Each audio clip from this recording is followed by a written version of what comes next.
First off, great to see you, and I am very excited about this movie because there has been movies about F1 and that type of stuff, but this seems like it's going to dig further. You're playing Enzo Ferrari? Mm-hmm. Mm-hmm. Okay, and this isn't just going to be, it's not like Days of Thunder meets Italian supercars. No. If people are expecting it to just be nonstop racing, it's not that. There is racing for sure, and it's shot really well because it's a Michael Mann movie, but it's also a big competition. You're fighting for the same girl. And Robert Duvall's in it. Yeah, exactly. I raced Robert Duvall in 1957. Yeah, there we go. But it's a very character-driven movie, just like Michael Mann's movies are. Right.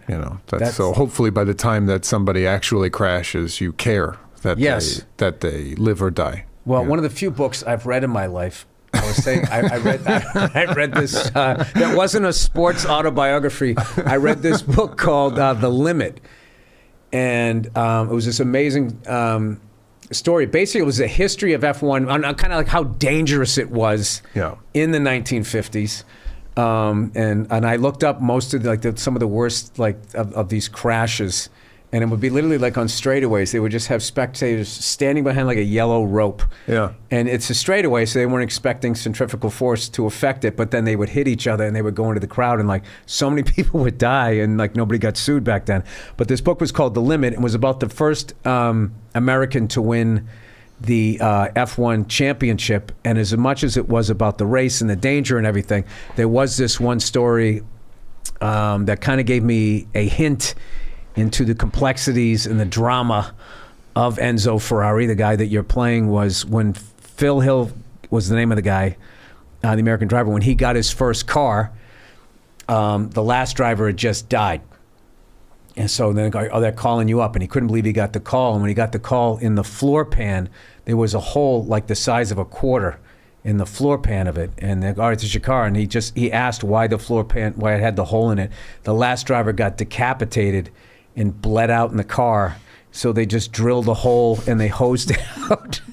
And I love where aerodynamics was, that they didn't weld it shut. And then it's like, all right, dude, you're up next. And it was just like, I feel like, when I watch those World War II movies, when you were in one of those giant bombers and you were in that little bubble at the bottom, I feel like that job, this is the racing version of that. So what I got excited about when I heard this movie, that it wasn't just going to be them just going around a track and some weak story to surround that, is that they're actually going to get into this guy, and it's Enzo Ferrari, and that it's Michael Mann. Am I on the right track as far as Yeah, completely. I think the death rate of the Ferrari team in the late 50s, probably from 1955 to when our movie starts, 1957, was something like 50%. The goal was to kind of get thrown from a car, as opposed to get stuck in a car and burned to death. And they didn't have seatbelts, or it wasn't not because of them being absent-minded. It just wasn't part of the racing culture at the time. It was, aerodynamics was kind of new. Mid-engine vehicles were something that Enzo was very adverse to. He was very much of the philosophy that the ox pulls the cart. TV was entering F1 for the first time, so that was a completely new transition. And also, in our movie, Enzo, he has this woman that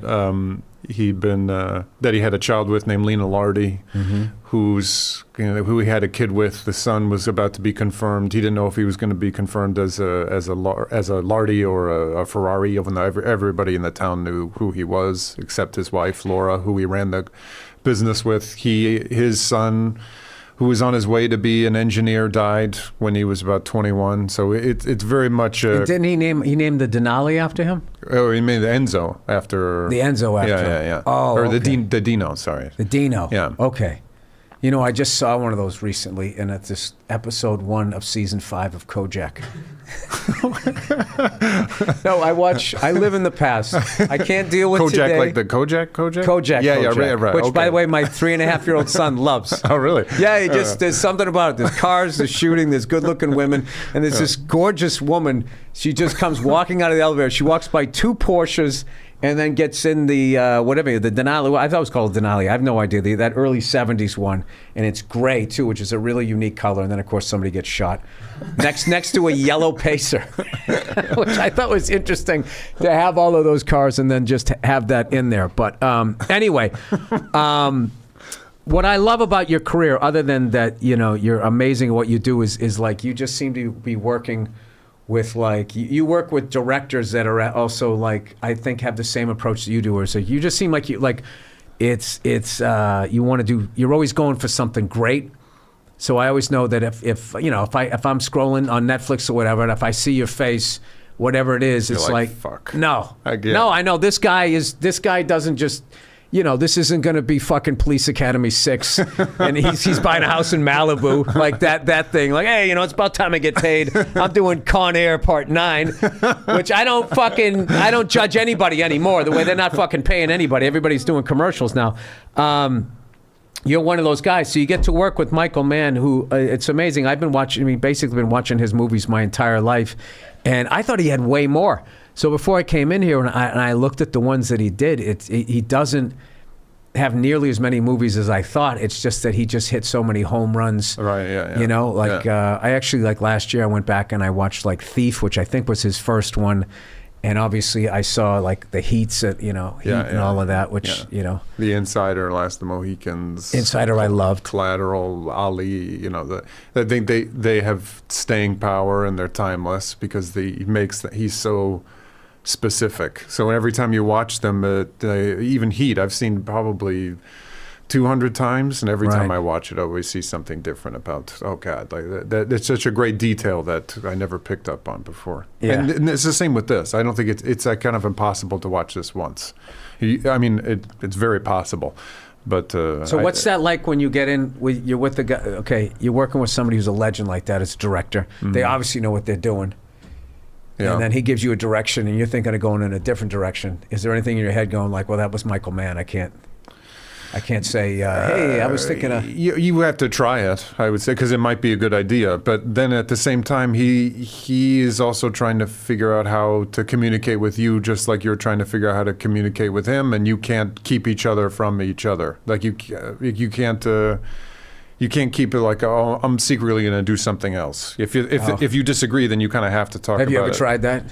Yeah, secretly disagreeing and then doing yeah, or someone like gives me a direction and I'm like, okay, maybe I'll just, and in the moment I don't want to do it, so I'll just do something else, just because it's film. So if it doesn't work, we'll just go back and do it again. Right. You know.